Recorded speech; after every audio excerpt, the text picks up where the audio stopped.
Hello আসসালামু আলাইকুম। আমি এর আগে একটি ইন্ডাকশনের ভিডিও দিয়েছি আর এখন আমি ডিমের কারি করে দেখাচ্ছি। অনেকেই বলে ইন্ডাকশনে কষানো যায় না, এজন্যই আমি এই ভিডিওটি করেছি। সবাই তো জানেন অন অফ করার বাটনটি প্রেস করে চুলাটা চালু করতে হয়। চুলাটি চালু করছি, আমি হাঁড়িটা দিয়েছি আর এখন অন হয়েছে, পাওয়ার আসছে আর কি, 800-তে এসেছে। আর এরকম আওয়াজ হবে, সমস্যা নেই। সাধারণত আমি রান্না করতে ফ্রাই অপশনটি ইউজ করি, এখন আমি কমিয়ে দিচ্ছি। আমি এখানে 120 সেলসিয়াস রেখেছি। পরিমাণ মতো তেল দিয়েছি। আমি আরেকটু পাওয়ার বাড়াচ্ছি, 140-এ দিলাম। আমি ফ্রাই অপশনে দিয়ে কিন্তু রান্না করছি, ফ্রাইতে দিয়ে এটাকে কষিয়ে নেব। আমি পেঁয়াজটা দিয়ে দিচ্ছি, আরেকটু বাড়াচ্ছি। আর সাথে একটু আলুটা ভেজে নিচ্ছি পেঁয়াজের সাথে। 220-এ রেখে আমি এটাকে ফ্রাই করছি।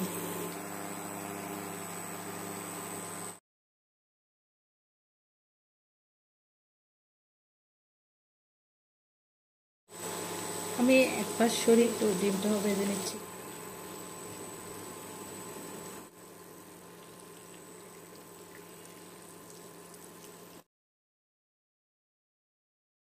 আমি 180-তে দিয়ে ফ্রাই করছি। এটি কিন্তু হটপট অপশন না, এটা ফ্রাই অপশন। 180 ডিগ্রি সেলসিয়াসে এটি ফ্রাই হচ্ছে।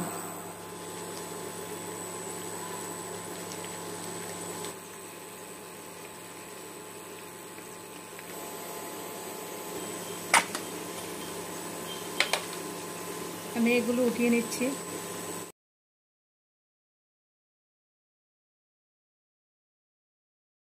আমি ডিমগুলো হালকা ভেজে তুলে নিয়েছি। আপনারা আলু ছাড়া প্রথমে কিন্তু ডিমগুলো হালকা ভেজে নিয়ে তুলে ফেলবেন, তার চেয়ে বেশি ভাজবেন না। পরিমাণ মতো হলুদ, সামান্য কাশ্মীরি মরিচ দিচ্ছি।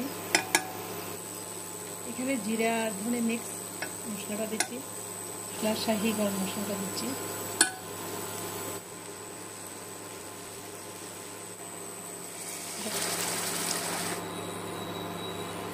একটু লবণ দিচ্ছি, পরিমাণ মতো লবণ দিবেন। হ্যাঁ, 2টি টমেটো ছিল দিয়ে দিচ্ছি।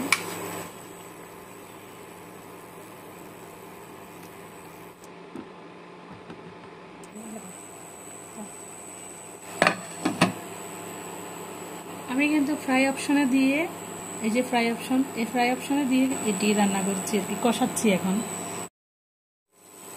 সামান্য একটু চিনি দিচ্ছি, আমি সামান্য পেঁয়াজ কাটা দিচ্ছি, বাকিটা পরে দেবো। সেদ্ধ হওয়ার জন্য একটু পানি দিচ্ছি।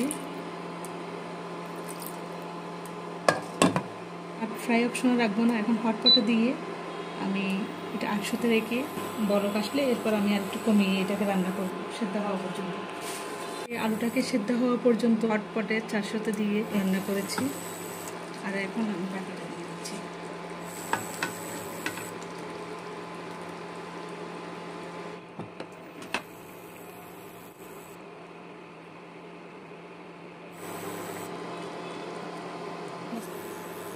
আমি অল্প পানি দিয়েছি, এখন এটাকে ডেকে আর একটু রান্না করবো, 2-1 মিনিট রান্না।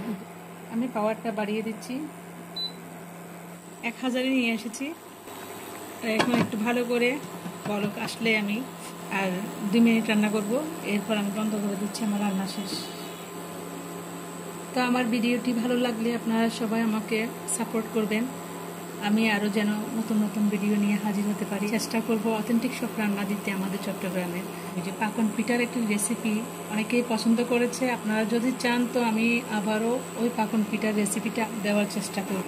আপনাদের কেমন লাগলো প্লিজ আপনারা জানাবেন। আর এই পর্যন্তই। এই যে এখন বলক চলে এসেছে, আমি চুলাটা অফ করে দেবো। তো এখানে আমার রান্নাটা শেষ করলাম। আল্লাহ হাফেজ।